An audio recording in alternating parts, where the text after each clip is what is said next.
Ludovic Chazalon, bonjour. Bonjour, Vous êtes, comment on dit, le patron, le directeur, directeur artistique, directeur artistique du Rhino Jazz, une manifestation qui fête ses 45 ans. c'est ça. Donc, est-ce que beaucoup de manifestations atteignent un âge aussi important, surtout qu'on sait que le confinement a quand même tué beaucoup d'événements culturels, musicaux?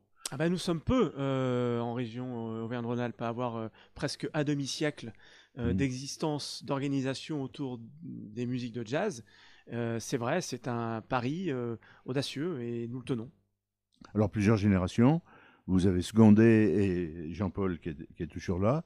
Il y a un staff et vous avez souligné aussi dans votre propos de lancement à Saint-Chamond il y a quelques jours l'importance du bénévolat. Donc il y a des professionnels, il y a une équipe professionnelle, et puis il y a aussi des bénévoles, les invisibles, comme les a appelés pendant le confinement, qui font beaucoup de choses Hmm. dans la logistique, dans la restauration, dans l'accueil, peut-être dans le cheminement aussi automobile. Mm. Effectivement, c'est ça, le bénévolat est très important au Rhino Jazz Festival, comme il l'est d'ailleurs dans plein d'autres initiatives Mm. culturelles ou Mm. sportives. Mm. Et les bénévoles sont très précieux, ils nous aident énormément sur des tâches très diverses et nous leur devons beaucoup. Alors, j'ai de la mémoire, j'ai aucune culture musicale. Je me souviens qu'au tout début, parce que je suis pas tout jeune, du Rhino Jazz, on parlait de free jazz. C'était une spécialité. Et j'ai eu l'impression que ça s'élargissait à la fois à d'autres pays, à d'autres cultures musicales. Est-ce que c'est vrai? Parce que je répète que c'est pas du tout ma spécialité.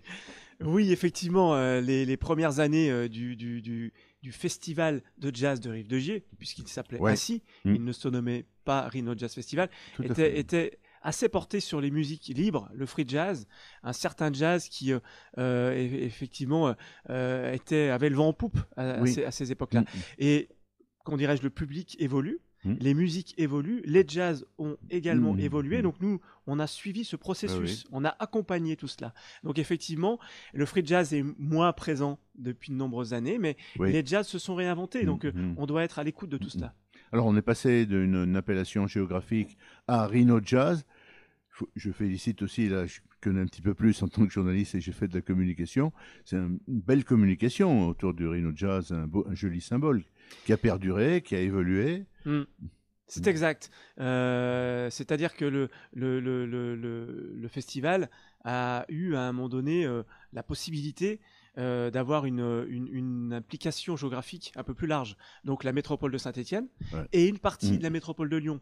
Et On, même la Haute-Loire cette année. Et oui, et même la Haute-Loire, puisque l'an passé, nous avions un concert qui était organisé à la galerie Cesson et Bénétière, c'est à Ouais. nouveau le cas cette année, Ouais. et le président de la commune des Marches du Velay était présent ce soir-là, Ah oui. et il nous a dit, mais moi je suis étonné, j'aimerais vraiment avoir un concert, si c'était possible, chez nous, communauté de communes des Marches du Velay. Ben, on a pris rendez-vous et on a monté le concert, effectivement, qui aura lieu aux établissements Barbier, qui se trouve à Monistrol-sur-Loire, donc sur la communauté de Ouais. communes des Marches du Velay, oui. 29 communes, hein, c'est important. C'est en croissance ou on a atteint un seuil parce que après c'était très très compliqué à Effectivement. gérer. Ouais. Mhm. En fait, la trentaine de lieux partenaires, c'est une moyenne depuis quelques années. Et donc, nous sommes dans cette moyenne-là cette année, ouais.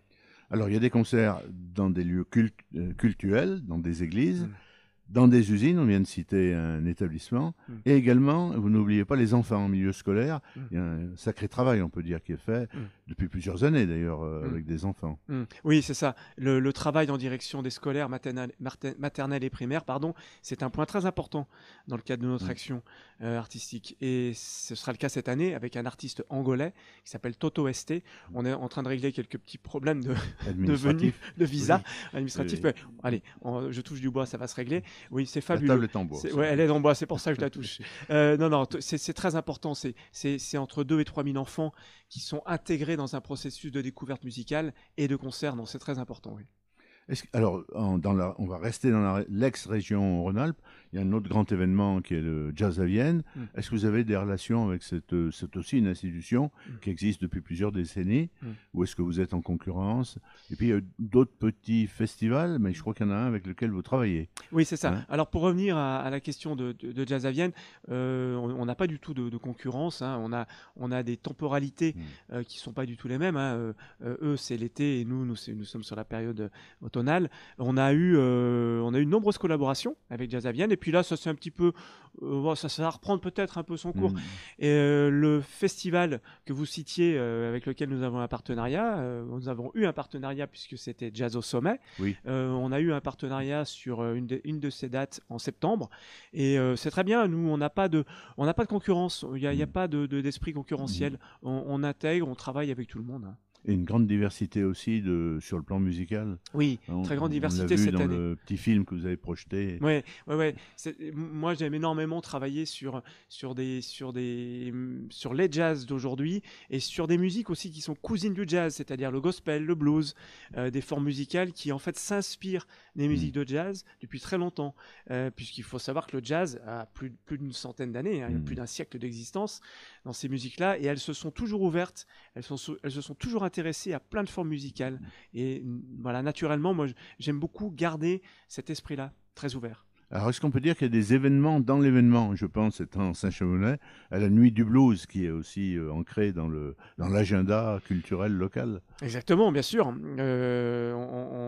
je le disais, le blues fait partie de ces musiques de jazz. On a une Nuit du Blues qui est très importante pour nous parce qu'il y a un public qui est très présent. Là, on a déjà un taux de réservation qui est quand même assez bon. Alors, moi, j'invite encore le public. C'est plutôt encourageant, effectivement. C'est très encourageant. Mais j'invite le public à densifier encore en nombre leur venue sur cette Nuit du Blues. Ouais, c'est des événements. C'est vrai, c'est très juste. Il y a des événements à l'intérieur de l'événement Rhino Jazz. Et ça, des ateliers aussi. Oui, bien sûr, c'est très important. Les ateliers qui sont menés avec les scolaires, ça c'est très important. C'est comment sensibiliser, comment faire entendre des musiques que les enfants ne connaissent pas forcément, des artistes qu'ils ne connaissent pas également, et puis des instruments aussi parfois qu'ils ne connaissent pas. Et ça, c'est tout un panel de sensations et une immersion totale que l'on essaie de créer chaque année. Ouais. Et à l'inverse, on a parlé des enfants et des jeunes enfants. Est-ce que pour les seniors, notamment en résidence, est-ce qu'il y a aussi des mini-concerts, des petits événements qui sont organisés à leur intention Alors, on a essayé, on a tenté quelques années. Alors, on n'a pas encore réussi à trouver les bons formats musicaux, mais je pense que tout cela pourrait se mettre en place. Mais c'est vrai qu'à un moment donné, il faut qu'il y ait comment dirais-je, un projet global qui soit bien senti de part et d'autre. Et c'est vrai qu'avec citons-les, on parle d'EHPAD, de lieux qui sont dédiés à cet âge là. Et non, on n'a pas encore trouvé, mais je pense qu'on y arrivera. Alors l'inflation a touché tous les milieux, y compris les milieux culturels, les théâtres, les salles d'exposition. Est-ce que les tarifs ont augmenté? Bien entendu, toute la logistique et le transport a bondi. Est-ce que vous avez davantage économiquement souffert pour parvenir à financer? Et les communes aussi ont dû baisser parfois, pour certaines, leurs subventions, enfin leurs budgets ont été diminués également.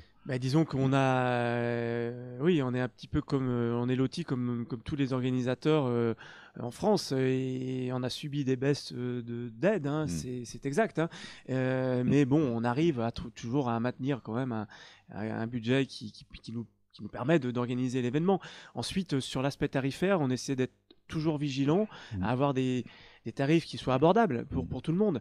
On a eu peut-être quelques augmentations d'1 ou 2 euros, mais ça suit un peu le cours de la vie, donc on essaie d'être à la fois attractif et à la fois raisonnable. Et abordable, voilà. Bien sûr.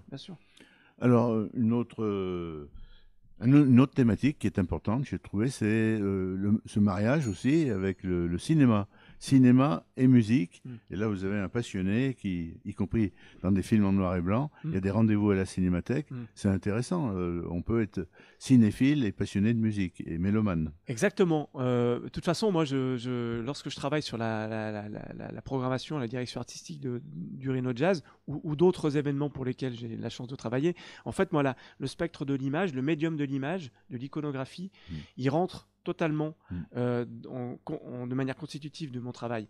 Et le travail qui sera mené par Daniel Jacquemet, Oui, on peut citons-le. le citer, Hein, absolument. voilà, il faut le citer, Oui, Daniel, oui, qui oui, est un c'est collectionneur passionné, oui, fabuleux. tout à fait, oui. Collectionneur fabuleux. Oui. Il a des trésors de films sur les musiques de jazz, de rock, sur l'histoire aussi de la ville de Saint-Étienne. C'est fabuleux ce que possède Daniel. Eh bien, Daniel, un vrai archiviste. il est archiviste. Oui.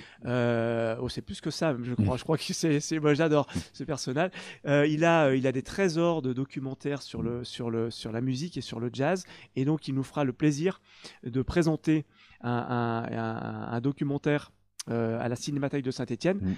Nous aurons un deuxième film qui sera présenté. Il y en a un sur Duke Ellington. Voilà, sur Duke Ellington. Ouais. Un deuxième film qui sera présenté sur Duke Ellington. Alors, c'est très complémentaire, le travail de Daniel. Et ce film qui a été réalisé par Laurent Lukitch sur Duke Ellington. Ce film, et dans la Loire. Et dans la Loire, au château de Goutelas. Ce film s'appelle Une poule sur un piano. C'est un travail fabuleux qui a été réalisé par Laurent Lukitch, qui nous montre comment Duke Ellington est tombé en amour du château de Goutelas et du peuple de Goutelas. Et l'inverse aussi. Et l'inverse aussi. Oui. C'est étonnant quand même. Oui. Hein. On voit ces paysans qui se mettent... Et ces musiciens aussi émus de jouer avec un grand nom. Oui.